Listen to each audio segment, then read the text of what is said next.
Hi there, it's Bernie here with you today with another scrapbooking process video. Today I thought I would show you how I'm going to try and piece together this quilt here into a scrapbook page. I've always been inspired by quilts and patchwork.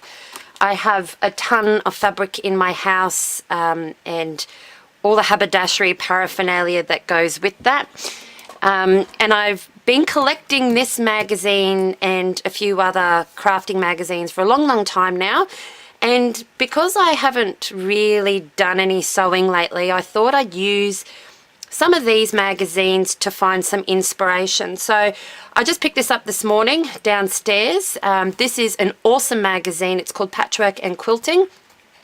If you are a sewer, I highly recommend it.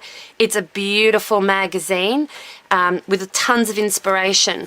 But I've been finding lately that I'm finding inspiration for my scrapbook pages. I mean, look at this. This is so easy to use with pattern paper for your scrapbook. So I'm going to have a go at this, and then next time I think I'll do one more process video from this magazine with this quilt. Let me just quickly find this one here. I think this will turn out to be a beautiful scrapbook page as well for the background using pattern papers. So that'll be my next one. Now the good thing with these magazines is the work has been done, or some of the work has been done for you. So in the back of these magazines, they usually have the templates. So as you can see here, this is the template for that particular quilt, which is called Cuckoo's Calling. And they've got all the pieces here. And if I was to make a quilt, which I think I will one day of this, because I absolutely adore that, you need to enlarge it. But I'm not going to. I'm actually going to use this exact size for this layout because I think it will be perfect.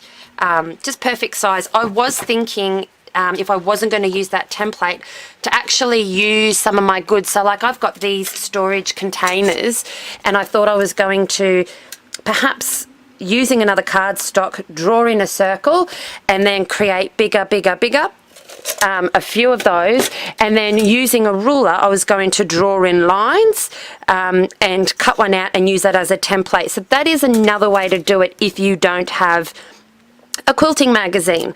So I'm going to try it this way first using this magazine. If it doesn't work, I will go back to that other idea of using that as a template, then creating circles larger and larger, and then using my ruler to rule out the lines. So I'm going to use this picture of my daughter 8 years ago now. This was actually for her passport photo. I took her overseas when she was 7 months old, and I just came across these and thought I'll have to scrapbook them, otherwise I will lose them. She looks so different now. Gosh, they grow so quick. So I thought I'd use this as well because it's quite small to use on the inside of that first pattern paper. So that's what I'm going to use. The collection that I'm going to use is the Cute Girl collection from Crepe Paper. This I picked up in the Scrapping Clearly store. Kylie has a heap of stuff from this collection in her store still. So I'm planning on using that to go around, and then I have puffy stickers and chipboard pieces and ephemera here that I'm going to perhaps embellish in this circle around this photo. Okay, so I'll speed up the video from here. Bear with me. Let's hope this works out. It could end up working, or it could end up being a beautiful disaster. Let's hope it's the latter, or the first one, sorry, and it turns out good. Okay, here we go. Okay, so I'm back now with the sped up version. So I've taken out the template piece of paper from the back of the magazine, and my first job is to create the actual center of this mini paper quilt.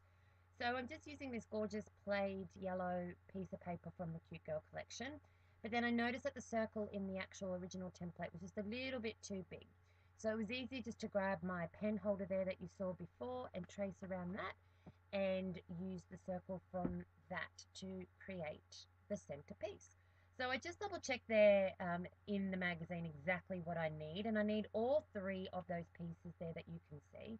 And I was originally going to go and cut out the template itself, but then I realized that if I do actually want to make this quilt later on, I'm going to need that template. So I'm using some baking paper here instead to trace around and then adhere it to that piece of just cardstock that I had laying around. And I'm just writing on the back there exactly what template piece that is. So I went ahead and did that for all three. And I'm just checking again on the instructions exactly how to do this. So I've got all three pieces there and I'm just figuring out exactly how they fit. I'm just starting now. So I've gone through and I picked out the pieces of paper that I like from the collection, and I'm pretty much going to be using every single piece of paper that was bought out. So as you can see here, I've started cutting out and I've done the first three and I've cut out or sped up the rest of it so you can see, because I don't want to bore you with that.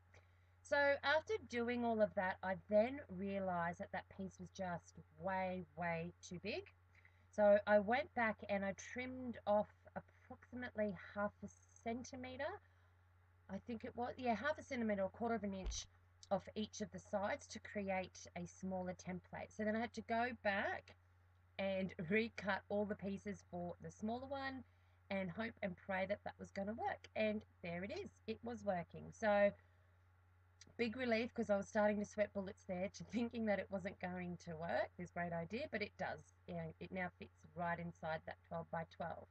And as you can see there, that's the whole piece. So I've grabbed a dinner plate from the kitchen and traced around, because I actually need to cut now all the different pieces into 4. You saw that there before. So for each piece, I cut them into 4 different, I created 4 lines and cut them into 4 and then placed them into 4 groups. So I have the center circle, I'll have the second circle, and then the third outer circle as well. So just going around now and adhering them down. Now I'm using glue dots that I got from Couture Creations. The reason why I'm doing this is because I know I'm going to be running it through my sewing machine, and if I use tape, the tape will go through the sewing machine and the needle will get really sticky and stuck and it'll be no good for anyone. So I've added all the 3 layers, and then I'm showing you there that I've gone through my sewing machine and created the circles first. And now my task will be to go and do in the other line. So this did take some time. And as you can see there, I just went straight across the middle because it was just getting a little bit too fiddly. I did start just going back and forth in the little bits, but then I decided to go straight across the page just for time to make it easier. And then because the stitching lines were going outside of that circle, I decided just to trim it up and to start on a new piece of paper there. And I will adhere that down in a moment. So that's the circle, that's the end of the quilt there, the paper quilt. It did take some time. It probably took a good afternoon, just pottering around and cutting it out and sewing it all down. But I'm really pleased with the results and how it all turned out. But then I realized while it was on that plain piece of paper, I just needed something to ground down all of that color. So I've got this beautiful black and white paper also from the Cute Girl collection that I'm going to adhere that white piece of paper. But first, because I do love this paper, I'm going to cheat and be a bit of a Scrooge and cut that centerpiece out so I can use it somewhere on another layout. I tend to do that because I like to be frugal, especially when it comes to my favorite papers, especially from this collection. I just adore this collection. I'm having so much fun creating with it at the moment. So I'm just adhering that down, and then I'm going to come in a moment, I'm pretty sure, and adhere down the quilt itself with lots and lots of adhesive, and that's all down now, and it's time to start thinking about getting that actual photo down. So I'm just going to go through the papers here and see what I can use. Look, at this stage I could be able to use any of the papers there, but I really was starting to lose the actual photo itself because the photos are so little and the background is quite busy. I wanted to try and ground it a little bit more, so that's why I grabbed a doily and was looking at using that glassine bag, but I don't end up using that. I'm going to take that out in a moment. And then, yeah, looking for some more solid color to go behind that photo. So that's where that yellow card comes in there. And that's from one of the cut apart sheets in the 12 by 12 pieces of paper. And I'm just having a play around now of what will work. I thought I could use that puffy sticker of love, but I keep going back to that little ephemera piece with the word adore. And I've even tried and use this big chipboard piece of hey girl, I'm pretty sure it says. Yeah, I'm going to give that a go, but it was just too stark and too big for the photo. I would need a bigger photo to be able to use that title. And then I had an idea to use this tag to help ground that photo a little bit more. And I'm just adding some ribbon from my stash, some pink and white polka dot ribbon, and adding that in. And then yeah, there goes the glassine bag. It just wasn't working with what I wanted. It just wasn't looking right. So just adding in that tag now and tracing the outlines as well to help ground a little bit more so it just didn't look so lost in the background. I'm just going to piece these together with my little tiny attacher, making sure that nothing moves. And yeah, I'm really pleased with how this layout turned out. It did take some time, but it was fun and it was much easier than I thought. Using that quilting magazine as a bit of a guide. It's great inspiration, so I'm hoping to get around and to do some more.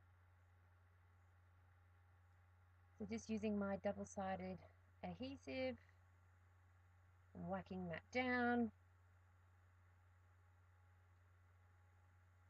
and then yep, outlining again just to add it because it was just looking like it was a little bit lost there. Sorry about my head. And then that plaid also worked out well because I could do a bit of my journaling on the left-hand side of the photo there, just to point out that that was Abigail's very first passport photo, and she was only a teeny tiny little 7 months old. And it's almost done. I'm just adding some of the final touches. I've just gone through my enamel dot stash, trying to use up what I've got here. And I dropped one here. It was a white one and I certainly didn't want white. I wanted a black one, so I'm just fishing around for that now. And then just stapling in some of those edges again, which I tend to do, which I do like to do. And my tiny attacher's playing nice for once, which is a great change. It's been a bit cranky with me lately. Must be all that hard work that I've been putting it through lately. And look, that's it. Thank you so much for coming by today and for watching. I will leave a link below for the Scrapping Clearly design team, and or for the blog, sorry, where you can pick these products up. And I will also leave a link below, sorry, for my blog. So if you wanted to check out any of the close-ups, you're more than welcome to click that link below. Thank you for popping by, and if you like what you see, please hit the like button, and if you like it even more, hit the subscribe. Thank you so much, and I shall see you next time. Have a great day. Bye now.